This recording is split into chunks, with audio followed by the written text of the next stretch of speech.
আসসালামু আলাইকুম গাইস। আমরা তো দেখলাম ঝিনাইদহ খাজুরাশাহী ভাইরাল মসজিদে দৃষ্টিনন্দন চোখে পড়ার মতো একটা মসজিদ। এই মসজিদ হাজারো মানুষের হৃদয়কে জয় করে নিয়েছে।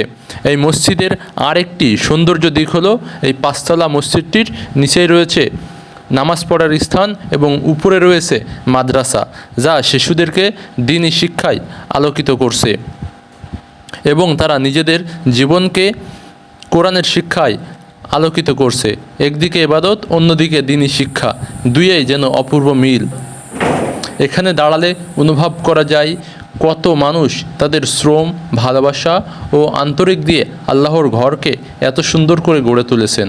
এই সৌন্দর্য শুধু চোখে মুগ্ধ করে না, হৃদয়কেও স্পর্শ করে। এই যুগে মানুষ নানা ব্যস্ততার আল্লাহকে ভুলে যাচ্ছে, তখন একটি মসজিদের আজানের সুরই আমাদের আল্লাহকে স্মরণ করিয়ে দেয়। যেখানে একদিকে আজানের ধ্বনি হৃদয়কে আল্লাহর দিকে আহ্বান করে, অন্যদিকে শিশুদের কোরআন তেলাওয়াতের সুর পরিবেশকে করে তোলে আরও পবিত্র ও মনোমুগ্ধকর। ঝিনাইদহ খাজুরাইয়েই পাঁচতলা মসজিদ ও মাদ্রাসা আজ শুধু স্থানীয় মানুষের নয়, দূর দূরান্তর দর্শনার্থীকেও আকর্ষণ করছে।